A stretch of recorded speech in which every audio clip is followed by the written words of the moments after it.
നമസ്കാരം, ഞാൻ വിവേക് ബാലകൃഷ്ണൻ. മലയാളത്തിന്റെ പ്രിയ നടനും സംവിധായകനും തിരക്കഥാകൃത്തുമായ ശ്രീനിവാസൻ വിട പറഞ്ഞിരിക്കുന്നു. അദ്ദേഹത്തിന്റെ ആത്മാവിനെ നിത്യശാന്തി നേരുകയാണ്. ഒപ്പം അദ്ദേഹത്തിനെ കുറിച്ചുള്ള കുറച്ച് കാര്യങ്ങൾ പങ്കുവയ്ക്കാം എന്ന് കരുതി. നമ്മൾ ഒരുപാട് സിനിമകൾ അദ്ദേഹത്തിന്റെ കണ്ടിട്ടുണ്ട്, അദ്ദേഹത്തിന്റെ സാമൂഹ്യ വിമർശനങ്ങൾ കേട്ടിട്ടുണ്ട്. അതുകൊണ്ട് തന്നെ ഞാൻ അദ്ദേഹത്തെ വിശേഷിപ്പിക്കുന്നത്, ഞാൻ പല സംഭവങ്ങളും ഇങ്ങനെ നോട്ട് എഴുതി വെക്കാറുന്ന ഒരു ശീലമുണ്ട്. അപ്പോൾ അതിന്റെ ഭാഗമായിട്ട് സിനിമയെ കുറിച്ചുള്ള കാര്യങ്ങൾ എഴുതുമ്പോൾ ശ്രീനിവാസന്റെ പല ചിന്തകളും എഴുതി വെക്കാറുണ്ട്. അതിനോടൊപ്പം തന്നെ ചേർത്ത് എഴുതുന്ന ഒരു കാര്യം ശ്രീനിവാസൻ എന്ന് എഴുതി ബ്രാക്കറ്റിൽ തോന്നിവാസൻ എന്ന് എഴുതാറുണ്ടായിരുന്നു കുറെ മുമ്പ്. അതിന്റെ കാരണം എന്ന് വെച്ച് കഴിഞ്ഞാൽ അദ്ദേഹത്തെ തോന്നിവാസൻ എന്ന് വിളിക്കാനാണ് എനിക്ക് കൂടുതൽ ഇഷ്ടം. കാരണം തോന്നുന്ന കാര്യങ്ങൾ ഒരു മടിയും കൂടാതെ പൊതുസമൂഹത്തിന്റെ മുന്നിൽ പറയുന്നു എന്നുള്ളതാണ് അദ്ദേഹത്തിന്റെ ഏറ്റവും വലിയ പോസിറ്റീവായിട്ട് ഞാൻ കണ്ടിട്ടുള്ളത്. ഒരുപാട് ശത്രുക്കൾ അതുമൂലം അദ്ദേഹം സമ്പാദിക്കുകയും ഉണ്ടായിട്ടുണ്ട് എന്നുള്ളത് എല്ലാവർക്കും അറിയാവുന്ന കാര്യമാണ്.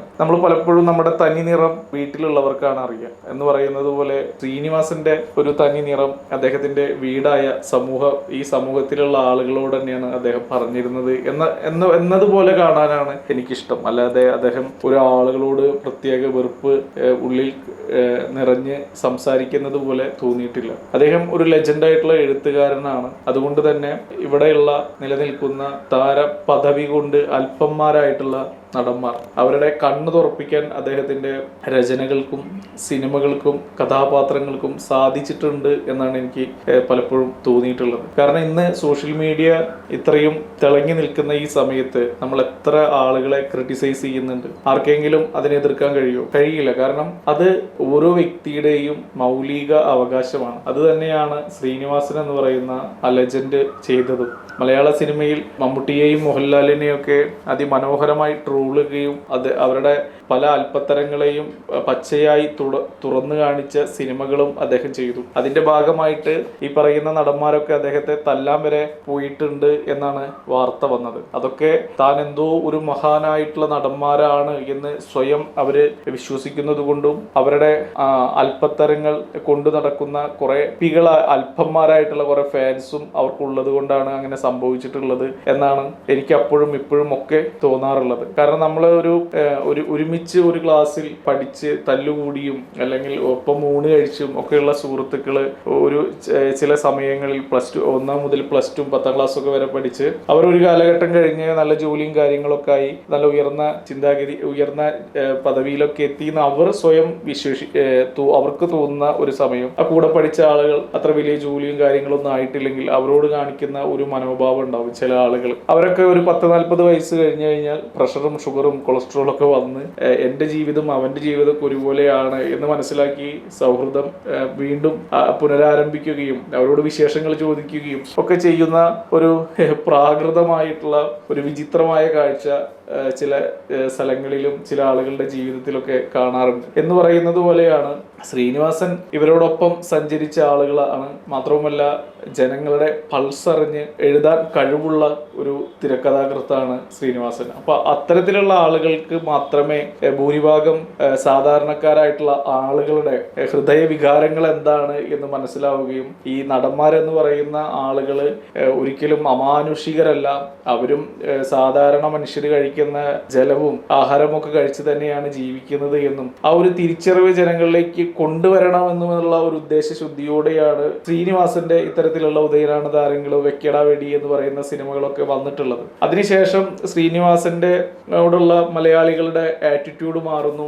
ഇവിടെ എഴുത്തുകാർക്കും സംവിധായകർക്കും ഒന്നും യാതൊരു വാല്യൂ ഇല്ല, അല്ലാതും ഈ രണ്ട് നടന്മാർ അല്ലെങ്കിൽ സൂപ്പർ സ്റ്റാറുകളുടെ ഉള്ളിലാണ് എല്ലാം സംഭവിക്കുന്നത് എന്നുള്ള ഒരു മിഥ്യാധാരണ പരക്കുകയും ഇവരാണ് സിനിമ എന്നുള്ള തലത്തിലേക്ക് സിനിമയുടെ കാഴ്ചപ്പാടും സിനിമയുടെ വ്യവസായവും ഒക്കെ ആ രീതിയിലേക്ക് മാറുന്നു. എഴുത്തുകാർക്കൊന്നും യാതൊരു വിധത്തിലുള്ള വിലയും കൽപ്പിക്കാത്ത ഒരു സമൂഹം കുറച്ചു നാളെങ്കിലും മലയാള സിനിമയിൽ നിലനിന്നു. ഇന്നും ഏറെക്കുറെ ചില അല്പന്മാരായിട്ടുള്ള ആളുകൾ അങ്ങനെ ചിന്തിക്കുന്നുണ്ട്. അതിന്റെ ഭാഗമായിട്ടാണ് ഇന്ന് ചില സിനിമകൾ കൂടുതലായി ഓടുന്നതും ഒക്കെ തന്നെ. പക്ഷെ ബേസിക്കലി ഒരു സിനിമ എന്ന് പറയുന്നത് കഥാകാരന്റെ ഉള്ളിൽ വരുന്ന കഥാപാത്രങ്ങളെ സൃഷ്ടിച്ചെടുക്കുമ്പോഴാണ്. അത് അത് സംഭവിക്കുന്നത് തിരക്കഥാകൃത്തിലൂടെയും സംവിധായകനിലൂടെയാണ്. നടൻ ആ ഒരു കഥാപാത്രത്തെ കുറച്ച് മൂടി പിടിപ്പിക്കുന്നു എന്ന് മാത്രമേ ഉള്ളൂ. അവനെ സഹായിക്കുന്നത്, നടനെ സഹായിക്കുന്നത് തിരക്കഥാകൃത്തും സംവിധായകനുമാണ്. അപ്പോ ഇവര് രണ്ടുപേരും ഇല്ലെങ്കിൽ നടനില്ല എന്നുള്ള കാര്യം ഒരു സാധാരണ പ്രേക്ഷകൻ മനസ്സിലാക്കാതെ വരികയും ഒപ്പം ഇതുപോലെയുള്ള നടന്മാരെ രാജാക്കന്മാരായി വാഴിക്കുന്ന ഒരു സമ്പ്രദായം ഉണ്ടാവുകയും ചെയ്തപ്പോഴാണ് ശ്രീനിവാസൻ എന്ന് പറയുന്ന ആ ലെജൻഡ് അവർക്കെതിരെ തിരിഞ്ഞതും ആ അല്പത്തരങ്ങൾ പൊളിച്ചടക്കണം എന്നുള്ള ആ ഒരു നിശ്ചയദാർഢ്യത്തോടെ സിനിമകൾ ചെയ്തതും. എനിക്ക് എപ്പോഴും അദ്ദേഹത്തോട് ആരാധനയാണ് തോന്നിയിട്ടുള്ളത്, സ്നേഹമാണ് തോന്നിയിട്ടുള്ളത്. ഇതൊക്കെ ചെയ്യാനുള്ള ഉള്ളിലുള്ള ഒരു ആർജവമുണ്ട്. ആർജവം ഉണ്ടാവുന്നത് എന്നെ ഇഷ്ടപ്പെടുന്ന പ്രേക്ഷകരുടെ മുന്നിലേക്ക് ഞാൻ ഇത്തരത്തിലുള്ള മിഥ്യാധാരണകൾ പൊളിച്ചടക്കേണ്ട ഒരു കടമ എനിക്കുണ്ട് എന്നുള്ള ഒരു തിരിച്ചറിവൊക്കെയാണത്. അത് അദ്ദേഹം വളരെ ഭംഗിയായി ആവിഷ്കരിച്ചിട്ടുണ്ട് എന്ന് തന്നെയാണ് തോന്നുന്നത്. അതുപോലെ തന്നെ അദ്ദേഹത്തിന്റെ തേന്മാവിൻ കൊമ്പത്ത് എന്ന് പറയുന്ന സിനിമയിലെ അപ്പക്കാള എന്ന കഥാപാത്രമാണ് എനിക്ക് ഏറ്റവും കൂടുതൽ ഇഷ്ടപ്പെട്ട ഒരു കഥാപാത്രം. മലയാളികൾക്ക് ഒരിക്കലും മറക്കാനാവാത്ത വളരെ പച്ചയായ മനുഷ്യന്റെ കുറെ അസൂയകളും ഒക്കെ അതിനകത്ത് അദ്ദേഹം ചിത്രീകരിച്ചിട്ടുണ്ട്. അതുപോലെ തന്നെയാണ് ഉദയനാണ് താരത്തിലെ സുരാജ് കുമാർ എന്ന് പറയുന്ന ആ ഒരു കഥാപാത്രം. അതും ഈ താരജാടകളുള്ള ആളുകൾക്ക് ട്രോളിക്കൊണ്ടുള്ള അദ്ദേഹത്തിന്റെ ഒരു ട്രിബ്യൂട്ടായിരുന്നു ആ സിനിമ. അതുപോലെ തന്നെ വെക്കട വെടി എന്ന് പറയുന്ന സിനിമകൾ, അതൊന്നും അധികം വലിയ സാമ്പത്തിക വിജയം നേടിയിട്ടില്ല എങ്കിൽ പോലും അദ്ദേഹം അതിൽ കൊണ്ടുവന്ന കുറെ കാര്യങ്ങളുണ്ട്. അതൊക്കെ കൊള്ളേണ്ടവർക്ക് കൊണ്ടു. പിന്നീട് അവര് അദ്ദേഹത്തിനെ മോശമായി രീതിയിലോട്ട് പ്രതികരിക്കുകയൊക്കെ ചെയ്തു എന്നുള്ളതൊക്കെ മലയാളികൾ കണ്ടതാണ്. എന്നിരുന്നാലും ശ്രീനിവാസൻ എന്ന് പറയുന്ന ഒരു അതുല്യ പ്രതിഭ മലയാളികൾക്ക് സമ്മാനിച്ച ഒരുപിടി നല്ല സിനിമകളുണ്ട്. അതിലെനിക്ക് ഏറ്റവും കൂടുതൽ ഇഷ്ടപ്പെട്ടിട്ടുള്ള സിനിമ എന്ന് പറയുന്നത് ചിന്താവിഷ്ടയായ ശ്യാമളയാണ്. അതിലെ അച്ഛൻ ഇതിലേ വന്നപ്പോൾ ഞാൻ അതിലേ പോയി എന്ന് പറയുന്ന ആ ഒരു രംഗമൊക്കെ ഓരോ വീട്ടിലും, അല്ലെങ്കിൽ അത്രയും ഇപ്പോഴും മലയാളികളുടെ കുടുംബ പ്രേക്ഷകരുടെ അടുത്ത് നിൽക്കുന്ന ഒരു സീനാണ്. അതൊക്കെ എന്ത് മനോഹരമായിട്ടാണ് അദ്ദേഹം ചെയ്തിട്ടുള്ളത്. അതിന്റെ തിരക്കഥ അദ്ദേഹമാണ്, സംവിധാനം അദ്ദേഹമാണ്, അതിൽ അഭിനയിച്ചിരിക്കുന്നത് ശ്രീനിവാസനാണ്. അപ്പോ അത്തരത്തിലുള്ള സിനിമകളൊന്നും പിന്നീട് മലയാളത്തിൽ ഇറങ്ങിയിട്ടേ ഇല്ല എന്ന് പറയും. ആ ഒരു ജോണറിൽ അത്രയും ഹൃദയസ്പർശിയായിട്ടുള്ള സിനിമകൾ ശ്രീനിവാസന് മാത്രമാണ് മലയാളികൾക്ക് സമ്മാനിക്കാൻ കഴിഞ്ഞിട്ടുള്ളൂ എന്നുള്ളതും ശ്രീനിവാസൻ എന്ന് പറയുന്ന ലെജൻഡ് ആയിട്ടുള്ള ആ ഒരു എഴുത്തുകാരന്റെയും ആ സർഗാത്മകത ഉള്ളിൽ ഉള്ള ആ വലിയ കലാകാരന്റെയും ഒരു കഴിവ് തന്നെയാണ് എന്ന് ഈ അവസരത്തിൽ ഓർത്തെടുക്കുന്നു. ഒപ്പം തന്നെ അദ്ദേഹത്തിന്റെ ഒരു മനോഹരമായ സിനിമയാണ് കിന്നരിപ്പുഴയോരം എന്ന് പറഞ്ഞിട്ടുള്ള സിനിമ. അതിലെ അദ്ദേഹത്തിന്റെ ആക്ടിംഗ് ഒക്കെ നല്ല രസമുള്ള സംഭവമാണ്. അതിന്റെ കഥ പ്രിയദർശനാണെന്ന് തോന്നുന്നു. ആ സിനിമ മലയാളികൾ വളരെ ഇഷ്ടപ്പെട്ടിട്ടുള്ള ഒരു സിനിമ, നല്ല ഹിറ്റ് അടിച്ചിട്ടുള്ള സിനിമയാണ് എന്നാണ് എൻ്റെ ഓർമ്മ. മുമ്പ് ടിവിയിലൊക്കെ വന്ന് കണ്ടിട്ടുള്ള ഒരു സിനിമയാണ്. ഇപ്പോൾ പെട്ടെന്ന് അദ്ദേഹത്തിന് ഈ ഒരു വിയോഗം വന്നപ്പോൾ മനസ്സിൽ ഓടി വന്ന സിനിമകളിൽ വന്ന ഒരു സിനിമയാണ് കിന്നരിപ്പുഴയോരം. അപ്പോൾ തീർച്ചയായിട്ടും മലയാളികളുടെ ഒരു സാമൂഹ്യ പ്രതിബദ്ധത ഒക്കെ തന്നെ ശ്രീനിവാസൻ നിറവേറ്റിയിട്ടുണ്ട്. പലപ്പോഴും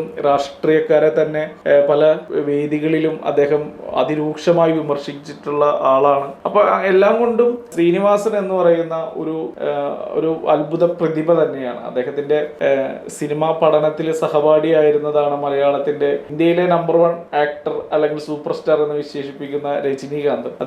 അദ്ദേഹമായിട്ടുള്ള സൗഹൃദം, അദ്ദേഹത്തിന്റെ തിരക്കഥയിൽ വന്നിട്ടുള്ള കഥ പറയുമ്പോൾ എന്ന് പറയുന്ന സിനിമ രജനീകാന്ത് തമിഴിലേക്ക് റീമേക്ക് ചെയ്തിട്ടുണ്ടായിരുന്നു. അതിൽ രജനീകാന്ത് ഡബിളായിട്ട് അഭിനയിച്ചിട്ടുണ്ടായിരുന്നു. അപ്പോൾ അത്തരത്തിലുള്ള നല്ല സിനിമകൾ ഒക്കെ തന്നെ ശ്രീനിവാസന്റെ തൂലികയിൽ പിറന്നതാണ്. അപ്പോൾ ഒരുപാട് വിഷമം ഉണ്ടാവുന്നു അദ്ദേഹത്തിന് ഈ ഒരു വിയോഗം. തീർച്ചയായിട്ടും അദ്ദേഹം മരണത്തിനെ എങ്ങനെയാണ് കാണുന്നത് എന്ന് ചോദിച്ചപ്പോൾ മരണം അത്ര വലിയ സംഭവമൊന്നുമല്ല, ഒരു സാധാരണ ഒരു കാര്യമായിട്ടേ കാണേണ്ടതുള്ളൂ എന്ന് ലളിതമായി അദ്ദേഹം ഒരു അഭിമുഖത്തിൽ പറയുകയുണ്ടായി. അതുപോലെ തന്നെ അദ്ദേഹം ആ ഒരു സംഭവത്തെ അധികം വലുതായി കാണുന്നില്ല, അല്ലെങ്കിൽ മരണം അദ്ദേഹത്തിനോടൊപ്പം സഞ്ചരിച്ചുകൊണ്ടിരുന്നു എന്നുള്ളൊരു ബോധ്യം ഒക്കെ ഉണ്ടാവുന്നത് കൊണ്ടാണ് അത്തരത്തിലുള്ള കാര്യങ്ങൾ അങ്ങനെ പറയാൻ പറ്റുന്നത്. അതൊരു ലെജൻഡ് ആയിട്ടുള്ള ആളുകൾക്ക് മാത്രമുള്ള ഒരു തിരിച്ചറിവാണ്. അതുകൊണ്ടാണ് അദ്ദേഹം അങ്ങനെ പറഞ്ഞിട്ടുണ്ടാവുക എന്നാണ് തോന്നുന്നത്. എന്തായാലും മലയാളികൾക്ക് അദ്ദേഹത്തിന്റെ വിയോഗം തീർച്ചയായിട്ടും ഒരു വലിയ നഷ്ടം തന്നെയാണ്. അദ്ദേഹം ഇനിയും ഒരുപാട് കാലം ജീവിച്ചിരിക്കേണ്ടതായിരുന്നു എന്ന് പലപ്പോഴും തോന്നിയിട്ടുണ്ട്. അദ്ദേഹം തന്നെ പലപ്പോഴും പറഞ്ഞിട്ടുണ്ട് അദ്ദേഹത്തിന്റെ പുകവലി വല്ലാത്ത രീതിയിൽ അദ്ദേഹത്തിന്റെ ആരോഗ്യത്തെ ബാധിച്ചു. അതുകൊണ്ട് ആളുകളെ പുകവലിക്കരുത് എന്നൊക്കെ പല അഭിമുഖങ്ങളിലും പറഞ്ഞതായിട്ടുള്ള ക്ലിപ്പുകളൊക്കെ കണ്ടിട്ടുണ്ടായിരുന്നു. അപ്പോൾ ഒരു മനുഷ്യന്റെ ചില നെഗറ്റീവുകൾ അവരുടെ ആരോഗ്യത്തെ വല്ലാതെ ഇല്ലായ്മ ചെയ്യുന്നു എന്നുള്ളതാണ്. ഒരു 72-73 വയസ്സിൽ അദ്ദേഹം വിട പറഞ്ഞു എന്ന് പറയുമ്പോൾ അത് തീർച്ചയായിട്ടും ഒരു നഷ്ടമാണ് എന്നതാണ് തോന്നുന്നത്. എന്തായാലും അദ്ദേഹത്തിന്റെ ഈ ഒരു വിയോഗത്തിൽ വളരെയധികം ദുഃഖം രേഖപ്പെടുത്തുന്നു. ഒപ്പം തന്നെ അദ്ദേഹത്തിന്റെ ഓർമ്മകൾ മലയാള സിനിമ നിലനിൽക്കുന്നിടത്തോളം കാലം നിലനിൽക്കും എന്നാണ് തോന്നുന്നത്. കാരണം അത്രയും നല്ല കഥാപാത്രങ്ങളും കഥകളും സിനിമകളും സമ്മാനിച്ച ഒരു അതുല്യ പ്രതിഭയാണ്. ഒരിക്കൽ കൂടി അദ്ദേഹത്തിന്റെ ആ ഒരു വിയോഗത്തിൽ അദ്ദേഹത്തിന് ആത്മശാന്തി നേരുന്നു. നിർത്തുന്നു. നന്ദി, നമസ്കാരം.